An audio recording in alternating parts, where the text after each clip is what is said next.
Student, आज हम अपना टॉपिक कवर करने जा रहे हैं एक्सरसाइज ड्यूरिंग प्रेगनेंसी। और इसके कंपोनेंट भी मैं आपको बता के चलूँगी कि इसकी कंटिन्यूशन है। हम लोगों का एक कंपोनेंट है, एक पार्ट है आपके एक्सरसाइज फिजियोलॉजी का, एक्सरसाइज फॉर स्पेशल पॉपुलेशन। उसका ही ये एक पार्ट है और उसके अंदर हम देखने जा रहे हैं कि exercise during pregnancy and exercise क्या कनेक्शन है दोनों का। अकॉर्डिंग टू द रिसर्च या अकॉर्डिंग टू द गाइडलाइन ये है कि exercise should be the vital part of everyone, चाहे वो प्रेग्नेंट हो या चाहे नॉन प्रेग्नेंट हो, बिकॉज प्रेग्नेंट लेडीज़ काफ़ी सारे फिजियोलॉजिकल चेंजेस से गुजर रही होती हैं। तो एक्सरसाइज करने से क्या होता है, बहुत अच्छा सा इफ़ेक्ट आ रहा होता है, सूदिंग इफ़ेक्ट आ रहा होता है, एंडोर्फिन जो है वो रिलीज़ होता है और उससे जो है ना बहुत ज़्यादा रिलैक्सेशन मिल रही होती है। दूसरा ये कि बॉडी चेंजेस आ रही होती है क्योंकि मसल्स वेट गेन कर रहे होते हैं, पुअर पोस्चर हो रहा होता है, तो उसकी मेंटेनेंस भी बहुत ज़रूरी है। स्पेशली फीमेल्स को जो है वो प्रेगनेंसी में लॉर्डोसिस हो जाता है, काइफोसिस हो जाता है, तो बहुत अच्छा रिजल्ट है, एक्सरसाइज करनी चाहिए। The physiological change associated with pregnancy as well as the hemodynamic response to exercise बहुत अच्छा इफेक्ट आता है, ब्लड वाइज भी, ऑक्सीजन वाइज भी। ऑक्सीजन जो है वो सारे एरियाज में पहुंचती है। दूसरा ये है कि अक्सर प्रेग्नेंट लेडीज़ जो है उनके साथ प्रॉब्लम होता है कि ड्यूरिंग प्रेगनेंसी फर्स्ट या सेकेंड या स्पेशली थर्ड ट्राइमेस्टर में क्या हो जाता है, एनेमिक हो जाती हैं। तो एक्सरसाइज करने से जो है वो ऑक्सीजन सप्लाई और हीमोग्लोबिन लेवल भी काफ़ी हद तक मेनटेन हो जाता है। अगर फीमेल जो प्रेग्नेंट है, अगर उसके साथ कोई और कॉम्प्लिकेशंस नहीं है, तो she should do a regular exercise.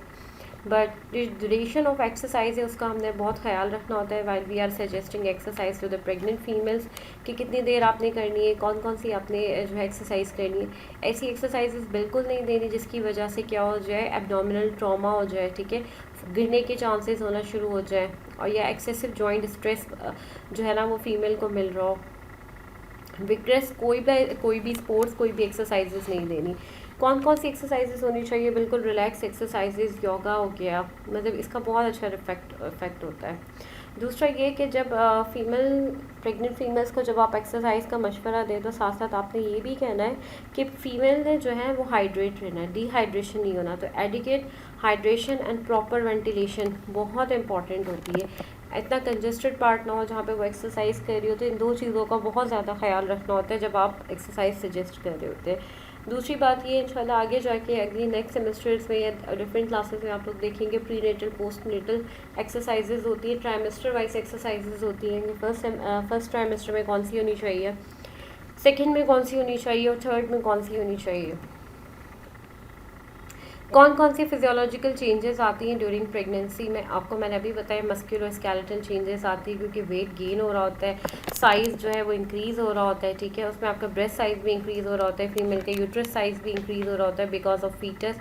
इसके अलावा पूरा मैकेनिकल लोड जो है वो आपकी स्पाइन के ऊपर आ जाता है, तो पूरी बॉडी की जो शेप है वो ऑल्टर्ड हो जाती है। और जैसे जैसे टमी जो है वो आगे ग्रोथ कर रहा होता है तो लॉर्डोसिस पोस्चर जो है वो काफ़ी बढ़ रहा होता है। इसी की वजह से क्या हो रहा होता है, फीमेल को काफ़ी हद तक बैक की प्रॉब्लम बहुत ज़्यादा कॉमन होती है जो फीमेल्स प्रेगनेंसी के अंदर फेस कर रही हो। इसके अलावा एसआई जॉइंट डिसफंक्शन ये भी बहुत ज़्यादा देखने में मिल रहा होता है, जो जॉइंट है वो डिसफंक्शन हो जाता है due to overloading.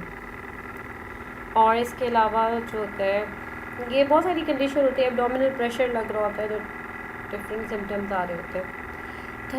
Thermo regulatory adaptation क्या होती है, fetal hypothermia leading to abnormal fetal development, ठीक है, is a concern if the mother's core temperature is elevated following exercise. अगर मदर ऐसी एक्सरसाइज कर रही है जिसकी वजह से टेम्परेचर जो एलिवेट हो रहा है किसका, उसकी बॉडी का, तो फीटल हाइपरथर्मिया हो सकता है, ठीक है, और इसकी वजह से एबनॉर्मल फीटल डेवलपमेंट हो सकती है। In addressing this concern the mother resting body temperature reduce and ability to get the heat. तो इस तरह का एनवायरनमेंट होना चाहिए जो मदर के लिए बहुत रिलैक्स हो, एक्सरसाइजेस करनी चाहिए। इस तरह की एक्सरसाइजेस मदर ना करेगी जिसकी वजह से जो है वो बहुत ज़्यादा बर्न आउट हो जाए, ये एक्सेसिव कैलोरी लॉस हो रहा हो, तो ये बहुत डेंजरस हो जाता है। हीमोडायनामिक्स में हम क्या देख रहे होते हैं, exercise act in contact with pregnancy to increase heart rate, stroke volume. क्या हो रहा होता है फीमेल जब एक्सरसाइज कर रही होती है तो ऑब्वियसली हर चीज़ इंक्रीज़ हो रही होती है, बस हर चीज़ इंक्रीज़ होने को भी आपने मॉनिटर करना है कि हार्ट रेट इतनी ज़्यादा ना हो जाए कि पैल्पिटेशन स्टार्ट हो जाए, टैकीकार्डिया हो जाए, स्ट्रोक वॉल्यूम भी ठीक रहे। हर चीज़ जो है वो किस में जाएगी, बिल्कुल बहुत ज़्यादा तनासब के साथ जो है ना आपने हर चीज़ जो है अपने पेशेंट को सजेस्ट करनी होती है। However during exercise blood is diverted from abdominal viscera including the uterus to supply exercise muscle. ठीक है, तो आपको पता है कि जब हम एक्सरसाइज कर रहे होते हैं, ठीक है, तो ब्लड कहाँ पे जा रहा होता है, पेरिफेरी लिम्स की तरफ भी जा रहा होता है, बॉडी की तरफ भी जा रहा होता है, बॉडी के डिफरेंट ऑर्गन्स की तरफ भी जा रहा होता है, इस तरह से यूट्रस को भी सप्लाई कर रहा होता है। तो इट्स गुड ना, एक्सरसाइज से क्या हो जाता है, बहुत हद तक बेहतरी आ जाती है। मैंने जिस तरह से आपको बताया कि जिस तरह से प्रेगनेंसी प्रोग्रेस करती है तो एनीमिक होने के बहुत चांसेस होते हैं। तो एक्सरसाइज की वजह से क्या हो जाता है, ब्लड डेफिशिएंसी नहीं होता, थ्रू प्लेसेंटा काफ़ी अच्छी सर्कुलेशन मिल रही होती है। दूसरा ये कि अब्रॉड के अंदर अगर कोई प्रेग्नेंट फीमेल्स चाहती है किसी सेटअप के अंदर करने के लिए, तो वो फीटल हार्ट रेट भी मेजर कर रहे होते हैं। फीटल हार्ट रेट किस तरीके से ली जाती है कि टमी के ऊपर जो है वो एक एपरेटस प्लेस किया जाता है और उसके बाद डॉक्टर उसको रिकॉर्ड करते हैं कि फ़ीटल हार्ट रेट कितनी आ रही है। तो ऐसा ना हो कि कोई ऐसी विगरस एक्सरसाइजेस हो रही हो। तो वेस्ट के अंदर जो फीमेल रिहैबिलिटेशन प्रोग्राम्स होते हैं प्रेग्नेंट फीमेल्स का, वहाँ पे ये सारी फैसिलिटीज़ अवेलेबल होती है। जब फीमेल एक्सरसाइजेस कर रही होती है तो pre and post fetal heart rate भी मेजर की जा रही होती है। Oxygen demand. With mild exercise, pregnant women have a greater increase in respiratory frequency and oxygen consumption to meet their greater oxygen demand. Pregnancy के अंदर बहुत ज़्यादा ऑक्सीजन चाहिए होती है बिकॉज 2 पर्सन सर्वाइव कर रहे होते हैं, मतलब एक पर्सन को फिर प्रेग्नेंट फीमेल और एक ह्यूमन जो उसके इनसाइड होता है, तो दोनों को ऑक्सीजन डिमांड होती है, तो ये डबल हो जाती है। तो माइल्ड एक्सरसाइज जो होती है वो बहुत बेहतरीन होती है प्रेग्नेंट फीमेल्स के लिए। ठीक है, लेकिन अगर आप उसमें चले जाएँ, आप बहुत ज़्यादा सीवियर उसमें चले जाएँ, तो ऑक्सीजन डिमांड भी जो है ना वो पूरी नहीं हो रही होती। इसकी वजह से फीटल डिस्ट्रेस सिंड्रोम भी हो सकता है। प्रेग्नेंट वुमेन वैसे ही रेस्पिरेटरी प्रॉब्लम्स आ रही होती, क्योंकि जब टमी ग्रोथ कर रहा होता है तो उसका प्रेशर डायफ्राम के ऊपर लग रहा होता है और फिर अल्टीमेटली लंग्स के ऊपर। तो इसीलिए प्रेग्नेंट फीमेल्स के अंदर आप अगर देखेंगे तो ज़्यादातर ये होता है वो थोड़ा सा चलती है, थोड़ा सा बोलती है तो सांस फूलना शुरू हो जाता है। तो हर चीज़ का ख्याल रखना है, ऑक्सीजन डिमांड, वेंटिलेशन, जिस तरह से मैंने आपको बताया कि हर चीज़ वेंटिलेटेड हो। Energy demand. Both exercise and pregnancy are associated with a high demand for energy. Obviously, while you are doing exercises, you need a high demand. आपको एनर्जी बहुत ज़्यादा चाहिए होती है। In the first 2 trimester an increase in take of 150 calories per day is recommended. An increase of 300 calories per day is required in the third trimester. आप जितनी calories ले रहे हैं आप उससे 150 कैलोरीज प्रेग्नेंट फीमेल्स की बढ़ा दें। उससे क्या होगा कि उनकी जो डिमांड है एनर्जी की वो उनको मिलेगी। फॉर एग्जांपल एक बंदा 1200 या 2000, आइडियली तो कहते हैं कि 1500 to 1800 कैलोरीज इनटेक जो है ना वो फीमेल का होता है इन अ प्रेगनेंसी। अगर वो इतना ले रही है और फिर एक्सरसाइज भी करिए तो 150 कैलोरीज आप बढ़ा दें शुरू के first and second trimester, means first 3 months and third to 6 month तक। लेकिन अगर वो लास्ट ट्राइमेस्टर के अंदर मींस अपने 7, 8, 9 months के अंदर एक्सरसाइज कर रही है तो पर डे के हिसाब से आपने 300 कैलोरीज उसको एक्स्ट्रा देनी है ताकि वो डिमांड पूरी हो जाए और जब एक्सरसाइज करे तो उसके पास एनर्जी हो। Caloric demand with exercise are even high although no studies have focus on exact requirement. अभी तक ये हॉलमार्क है कि अभी तक इस चीज़ को किसी ने इतना एड्रेस नहीं किया जो कि बहुत नेसेसरी है। हार्मोनल एडेप्टेशन क्या होती है, जब एक्सरसाइज कर रही होती है फीमेल, एस्ट्रोजन लेवल उनका बहुत बेहतर हो जाता है जिसकी वजह से यूट्रस की और ब्रेस्ट की ग्रोथ होती है और high level of oestrogen can result in excess water retention. ठीक है, दूसरा ये है कि आपको पता है प्रेगनेंसी के अंदर हार्मोनल इम्बैलेंस भी हो जाता है। तो अगर बहुत ज़्यादा एस्ट्रोजन लेवल बढ़ जाए तो फिर क्या हो जाता है, एस्ट्रोजन लेवल बढ़ जाए तो फिर नोजिया वगैरह हो रहा होता है और जॉइंट्स प्रॉब्लम हो रही होती है। Progesterone thicken and develops the wall of the uterus controlling relaxing to stop contracting excessively. Progesterone is a pregnancy hormone, वो क्या करवा रहा होता है, यूट्रस को थिक कर रहा होता है। ठीक है, और दूसरा ये क्या करवा रहा होता है, अननेसेसरी जो कॉन्ट्रैक्शंस होती हैं ना जो यूट्रस की, उनको क्या कर रहा होता है, स्टॉप कर रहा होता है। रिलैक्सिन हार्मोन क्या कर रहा होता है, soften ligaments, cartilage and the cervix, उनको सॉफ्ट कर रहा होता है और अलाउ क्या कर रहा होता है, टिश्यू को टू स्प्रेड ड्यूरिंग डिलीवरी और इलास्टिसिटी मेंटेन कर रहा होता है ताकि जो है डिलीवरी में हेल्प मिल सके। तो रिलैक्सिन हार्मोन क्या करवा रहा होता है, मेजर एरिया को जो है वो स्ट्रेच करने में काफ़ी हद तक हेल्प कर रहा होता है बिकॉज वो इतना रिलैक्स कर देता है कि डिलीवरी एरिया जो है वो बहुत ज़्यादा रिलैक्स हो जाता है और फीटल डिलीवरी भी बहुत हद तक ईजी हो जाती है। और दूसरी बात ये है कि आपने अपने लिगामेंट्स वगैरह को इतनी ज़्यादा ओवर स्ट्रेचिंग नहीं करनी। ओवर स्ट्रेचिंग क्या कर सकता है, फीटस को हार्म पहुंचा सकता है। Impact of pregnancy on exercise performance. In the third trimester women go through major changes. जिस तरह से मैंने आपको बताया, तो आपको बहुत केयरफुल रहना पड़ता है, बिकॉज सेकेंड ट्राइमेस्टर के बाद कभी भी डिलीवरी पॉसिबल हो सकती है। 7-8 मंथ्स जो है वो बहुत क्रूशियल और क्रिटिकल होते हैं। of the 6 month of pregnancy, intensity exercise should be decreased, ठीक है। एक्सरसाइज सच एज साइकिलिंग और स्विमिंग आर वेरी हेल्पफुल। आपने थर्ड ट्राइमेस्टर में क्या करनी होती है, साइकिलिंग करनी होती है, स्विमिंग, ये बहुत हेल्पफुल होती है। रिकमेंडेशन क्या है प्रेग्नेंट फीमेल्स के लिए, वॉकिंग सबसे बेस्ट है, one of the best cardiovascular exercise for pregnant women, ठीक है। Walking keeps you fit and without joining your knees and ankle, आपको हिट भी नहीं करती और आप सेफली जो 9 मंथ्स तक आप इस प्रोटोकॉल पे रह सकते हैं। Jogging and running, going for a jog is the quickest and most efficient way to work your heart and your body, ठीक है। बट 15 मिनट से ज़्यादा आपने जो है वो शेड्यूल नहीं करना। ये फर्स्ट और सेकंड ट्राइमेस्टर में अलाउड होती, थर्ड में कॉन्ट्रा इंडिकेटेड होके आप ब्रिस्क वॉक पे आ सकते हैं ऑन ट्रेडमिल। स्विमिंग बहुत अच्छी health care provider and fit swimming के बहुत अच्छे ज़्यादा इफेक्ट है, क्योंकि बायोंसी फोर्स होती है, तो ये फीटस को क्या करती है, पोजीशन मेंटेन करवा देती है। फीटल की भी पोजीशन होती है, सेफेलिक होती है, कॉर्डल होती है। तो सेफेलिक पोजीशन जो होती है जिसमें हेड बॉटम में होता है, वो आइडियल पोजीशन होती है। तो बायोंसी फोर्स क्या करती है, बेबी की अगर नॉर्मल पोजीशन हो रही होती है तो वो उसको बिल्कुल ही through the water forces, buoyancy force क्या करती है, बेबी को शिफ्ट कर देती है, बिल्कुल पेल्विक एरिया के अंदर क्या कर जाती है, हेड की मूवमेंट करवा रही होती है, जिसकी वजह से फीटस क्या होता है, उसको पोजिशन अडेप्ट कर लेता है और फिर नॉर्मल डिलीवरी बहुत ईजी हो जाती है। Aquanatal class, many women find aquanatal class enjoyable during pregnancy. Waist के अंदर स्विमिंग जो है वो बहुत इंजॉयबल समझती हैं जो प्रेग्नेंट फीमेल्स होती हैं। Exercising while standing in water is gentle on joints, can help lesson swelling in legs, ठीक है। अगर स्टैंडिंग पोजीशन के अंदर क्या होते हैं, कह रहे होते हैं कि आपने स्क्वाट्स करने हैं और आपने थोड़ा सा होल्ड एंड रिलैक्स एक्टिविटीज़ करनी है, तो ये क्या कर रही होती है, जॉइंट्स के ऊपर, स्पेशली जो फीमेल्स होती है उनमें क्या हो रहा होता है, जो लास्ट ट्राइमेस्टर होता है बहुत ज़्यादा एडिमा हो जाता है, स्वेलिंग ऑफ लिम्स हो जाती है जॉइंट। और अगर उनको जो शूज़ है वो शूज़ साइज़ भी जो है वो काफ़ी हद तक चेंज हो जाता है, कि कोई फीमेल आइडियली 7 to 8 नंबर या 38 to 40 नंबर यूज़ कर रही है अपने शूज़ का, तो वो क्या हो जाता है, बहुत इंक्रीज़ हो जाता है, 10 से 11 नंबर पे चला जाता है। तो ये जो लिम्ब स्वेलिंग होती है बहुत हद तक ये उसको भी कंट्रोल कर रहा होता है। योगा और स्ट्रेचिंग के बहुत अच्छे इफेक्ट हो रहे होते हैं। Yoga and stretching can help maintain muscle tone and keep your flexible with little if any impact on your joint, आपको बिल्कुल फ्लेक्सिबल लगता है योगा जो है, और बहुत सूदिंग और रिलैक्सेशन इससे मिल रही है होती है। दूसरा ये कि आपने योगा करते वक्त बहुत केयरफुल होना है कि ऐसा योगा आपने करना है, अच्छा ऐसा योगा आपने करना है जिसके ऊपर आपके एब्डोमेन पे प्रेशर ना लगे। दूसरी चीज़ें जो जब आप योगा सजेस्ट कर रहे हो किसी भी प्रेग्नेंट लेडीज़ को, तो दूसरी चीज़ का सबसे ज़्यादा ख्याल रखना चाहिए, जब हम लोग योगा कर रहे होते हैं तो अपनी क्या कर रहे होते हैं, ब्रेथ को होल्ड कर रहे होते हैं और देन रिलैक्स कर रहे होते हैं। ये जो होल्ड और रिलैक्स वाला जो है ना, ये कॉन्ट्रा इंडिकेटेड हो जाता है प्रेगनेंसी के अंदर।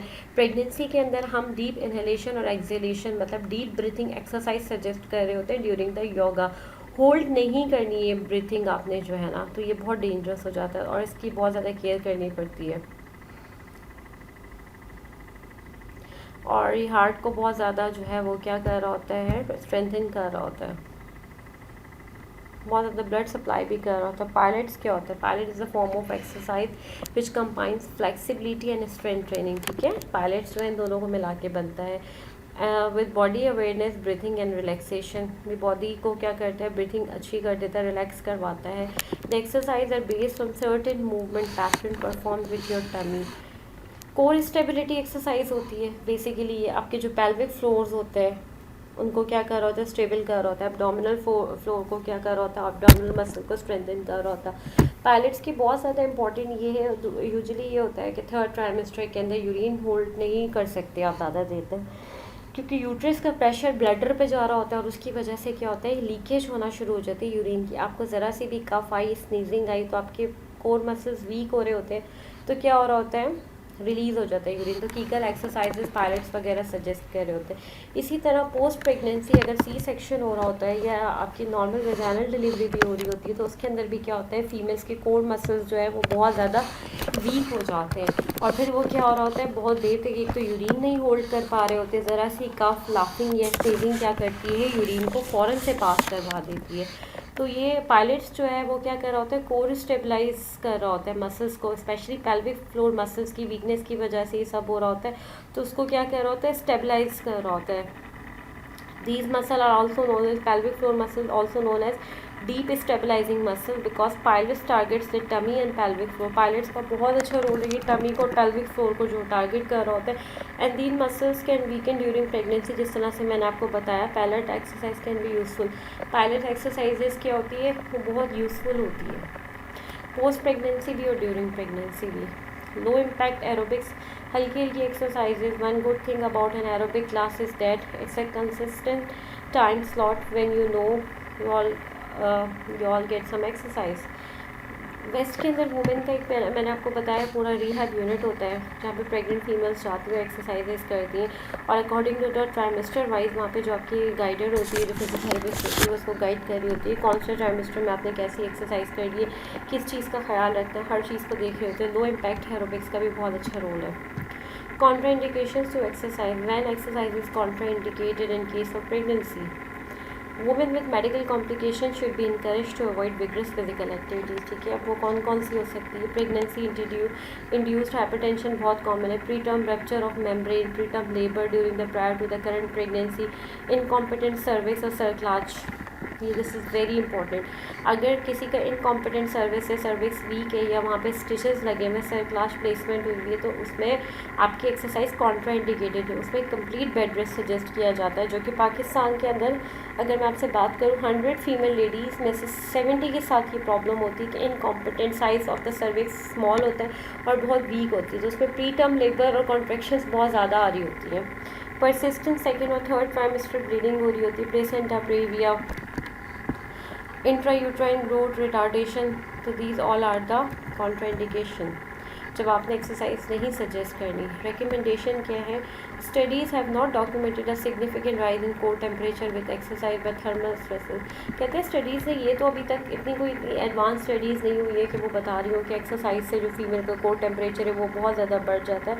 हाँ अलबत्ता ये ज़रूर बता रहा होता है कि थर्मल स्ट्रेसर होता है, हीट बढ़ जाती है।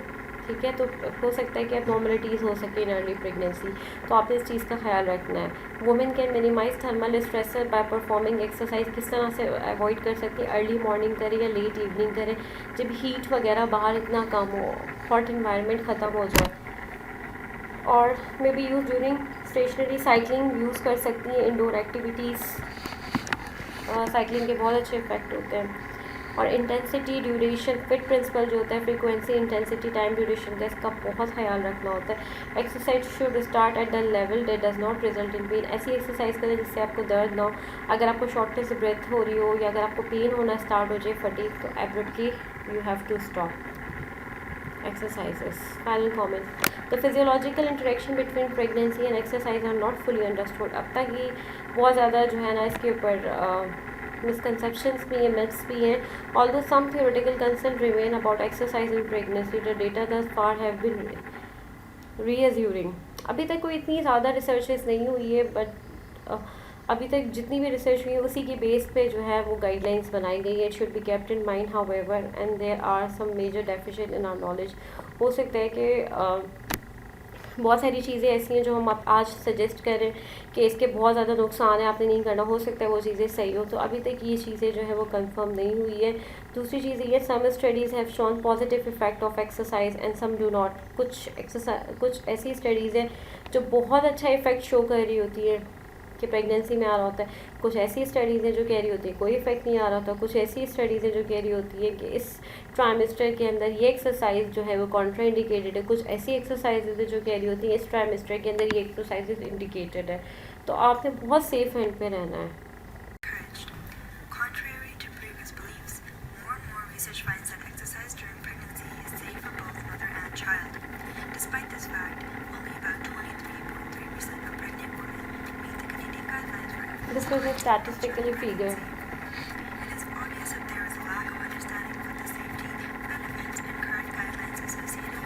प्रेग्नेंट फीमेल्स को नहीं पता होता कि क्या बेनिफिट्स हैं, क्या सेफ्टी का ख्याल रखना है, तो इसकी गाइडलाइंस बनाई So, गई है। exactly how safe is it for women to engage in exercise during pregnancy? Well, to answer that question, we looked at ये क्वेश्चन है जो प्रेग्नेंट फीमेल्स के माइंड में आ रहा होता है। first, what is the risk exercise has on the child? Contrary to previous beliefs, exercise does not have any association to increased risk for preterm birth or low birth weight if the type of exercise is aerobic or strength and ये moderate misconception है जो लोगों के mind में होते हैं, but ऐसा कुछ भी नहीं है। What is aerobic exercise? Aerobic exercise helps improve the body's ability to या transport फिजियोथेरेपिस्ट को चाहिए कि वो अपने पेशेंट को इन सारे क्वेश्चंस को आंसर करें। cycling, water aerobics, or aerobic dance. What is strength exercise? Strength exercise helps strengthen your muscles and can include exercises usually strength exercises जो हैं वो थर्ड ट्राइमेस्टर में परफॉर्म की जा रही होती है। What is considered moderate intensity? Moderate intensity activities are those that pass the talk test. You should be able to maintain a conversation during the exercise. ये बहुत ज़रूरी होता है कि आप अपने पेशेंट से इंटरव्यू करते हैं while patient doing exercise. If I was previously sedentary, again, contrary to previous beliefs, pregnancy is actually considered an ideal time not only for continuing exercise but also for initiating an active lifestyle. A It's recent very study showed important that a point. combination of moderate region aerobic studies dance कहती हैं and exercise had no negative effects on either maternal कोई or negative fetal effect health नहीं of है। women who were sedentary prior to their pregnancy. Lastly, is it still safe for me to exercise during pregnancy? ये if I have question है जो mind में आ रहे होते हैं। gestation? अगर हाइपरटेंशन है, डायबिटीज़, ओबेसिटी, तो can you do exercise in pregnancy? ये स्टडीज़ बताती हैं कि इन सारी चीज़ों से क्या होगी, कंडीशन बेहतर हो गई है। कोई रिस्क फैक्टर इंक्रीज नहीं हुआ बल्कि रिड्यूस हुआ।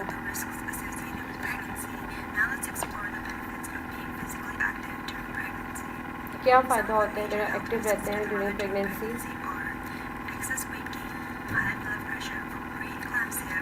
Gestational diabetes, C-section method of delivery, and low back and pelvic pain. But here's the good news. The chances of you developing any one of these health risks can be lowered significantly by exercising. Exercise करने से ये सारे जो भी risk आपको दिखाई ये सारे रिस्क क्या हो जाते हैं, कम हो जाते हैं। Moderate aerobic activity to pregnant women who did not engage in any exercise. Lastly, exercising during pregnancy may also help women reduce the physical discomforts of labor. Now that we know the benefits of exercising during pregnancy, you may be wondering what guidelines you should follow. The current Canadian guidelines state that all pregnant women without contraindication but unfortunately Pakistani guideline कुछ भी नहीं, Canadian guideline और American guideline world widely follow हो रही है। lifestyle during pregnancy. Let's pause for a second here. What are contraindications? Contraindications are conditions that may cause more harm than good if you exercise. You should not आपको exercise contraindication if you have बताई दी, सेट क्लाच, restrictive lung disease, incompetent or cervix, incompetent cervix that can cause preterm labor, restrictive lung persistent second disease. and third trimester bleeding. If your placenta इधर pulses इधर exercise contraindicated है और यहाँ पे कंप्लीट बेड रेस्ट करना होता है। So, when is the right time to exercise? Many believe that the best time to start exercising is in the second trimester, when nausea, vomiting, and fatigue of the first first trimester में काफ़ी nausea, vomiting, fatigue हो रहा होता है, तो second trimester में काफ़ी बेहतर फील कर रही होती है, तो this is ideal time. pregnancy is a tool used by doctors to screen women interested in participating in physical activity during pregnancy and suggests using the FIT principles. The F stands for frequency. आपको बताया fit principal का अपना ख्याल रखना है, frequency, intensity, Sessions through 10 type and gradually increase to 30-minute sessions for and type. I is for intensity. Exercise should be of moderate intensity, which can be determined using the talk test. T is for time. Aerobic activity should be preceded by a brief time का warm-up आपने of ख्याल 10 रखना है। minutes, then the exercise, followed by a warm short up and cool cool down down for very 10 much necessary Finally, before and the after exercise. activities you should partake in are those aerobic that कर रहे हैं, minimize stretching, yoga, pilot, what type of exercise you are doing, this is known as type। and don't involve bouncing up and down. Brisk walking, stationary cycling, swimming, and aquafit are all appropriate activities. Running, extreme weightlifting, and contact sports are not. You should also avoid exercising in warm and humid environments. मैं आपको बता चुकी हूँ Exercising while already. lying on your back past 4 months of pregnancy. Activities which involve physical contact or danger of falling, and training for athletic competitions. You should also always maintain adequate nutrition and hydration. nutrition and Lastly, hydration it very is much very important important. that you stop exercising and consult your doctor if you experience any of the following: excessive Thank sharpness. you.